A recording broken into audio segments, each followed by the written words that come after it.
Alright fam, so I accidentally ground up a little too much coffee this morning. Now that's a little too coarse for a mocha pot. You want something a little closer to an espresso, although you don't want full espresso ground. Now I'm not gonna run it through this again because the setting's already wrong. So I have this automatic grinder that I would not recommend, but I got it for free as a perk alongside that grinder. But it's perfect for taking already ground coffee beans and just kind of pulverizing them. Super quiet. I'm gonna go ahead and just take these coffee beans and I'm gonna get them until they're more like a espresso ground quantity. All right, so these mocha pots are highly temperamental. They're actually not my favorite brewing method because it's very easy for things to go wrong with them and you end up wasting a bunch of coffee. But the advantage to them is it's a good way to get maybe like 60 to 70% of the way to espresso at home without an expensive espresso maker. So if you've got one of these or you're interested in buying one of these, it's cool to kind of have in your cabinet, but I would not make my coffee every day with one of these. So the first thing to understand about a mocha pot is that it is not an espresso maker. A lot of people call them espresso makers. It's absolutely not. The pressure that you get inside these things does not come close to espresso quality, but it's closer than you get with any other traditional brewing method. Now with espresso, you would pack this coffee in there because you're creating a very high pressure environment. These are not designed to do that, and actually if you pack the coffee in extreme cases, you can actually turn this thing into a pressure bomb and it can explode, but that really doesn't happen very often at all. But what's more likely to happen actually is that you will cause the water to just eventually just kind of break through the coffee puck and shoot through without extracting much of it. So it creates the opposite effect of, instead of getting really concentrated coffee, you get a bunch of watery, gross coffee water. So you'll notice I'm not packing it, I'm just kind of evening it out, and you want it loosely packed. You do not want to press down on this thing at all, because that's how you ruin your coffee. And you know you did a good job at the end if this puck is still kind of intact. Now, another trick to good stovetop coffee is if you put the water in already boiling.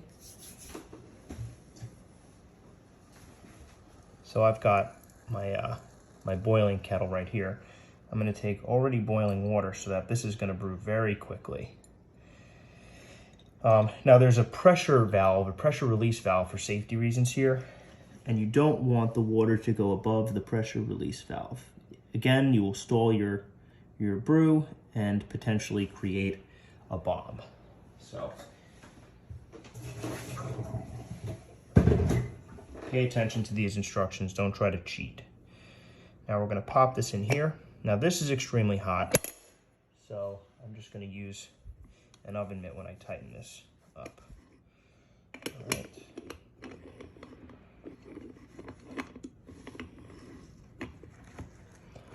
All right, we want a nice tight fit. There we go.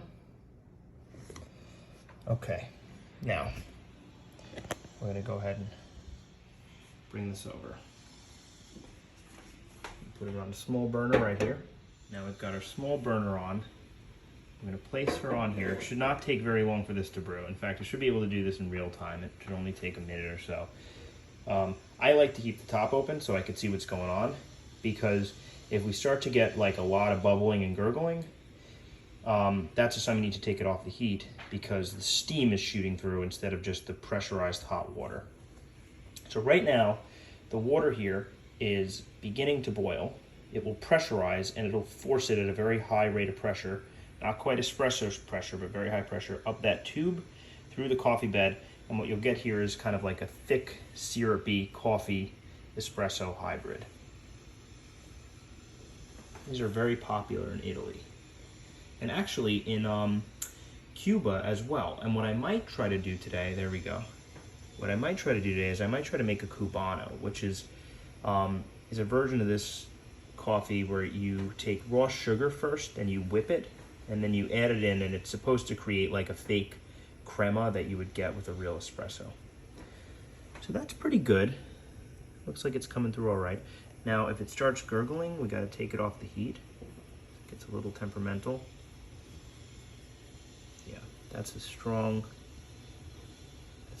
coffee. But again, remember, not espresso. If anybody calls this espresso, they are incorrect. All right, so I want to make sure it doesn't get too bubbly. This is going pretty well though, and it's going to start to bubble. I can tell. There we go. Let's take it off the heat. All right. Take it off the heat. That's just about done anyway. That was pretty good. So the reason these are tricky is if it starts to bubble like that too early, you could end up not getting enough of the espresso out of it.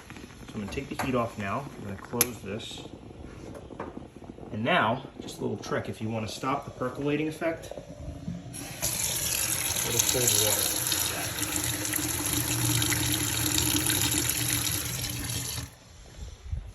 Now this last part is not at all necessary, and it's really a Cuban thing. People in Cuba take their coffee this way. It's not an Italian thing.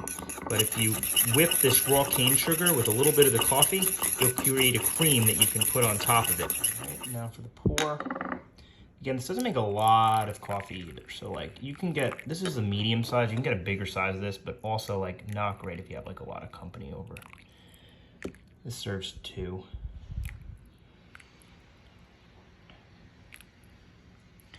Go like that. And then again, totally optional. This is not the way it's done in Italy, but if you're Cuban, you add a little bit of this fake crema, which is just made with whipped raw sugar. And then you get kind of like that fake espresso cream effect. I like my espresso with sugar actually, so this is a nice way to serve it. There you have it.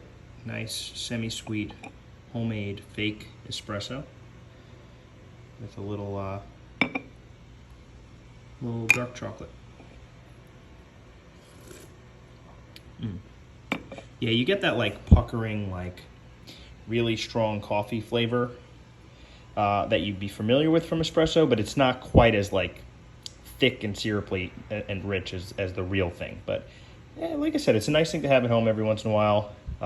Moka pots are super cheap. And yeah, kind of a fun little way to serve coffee.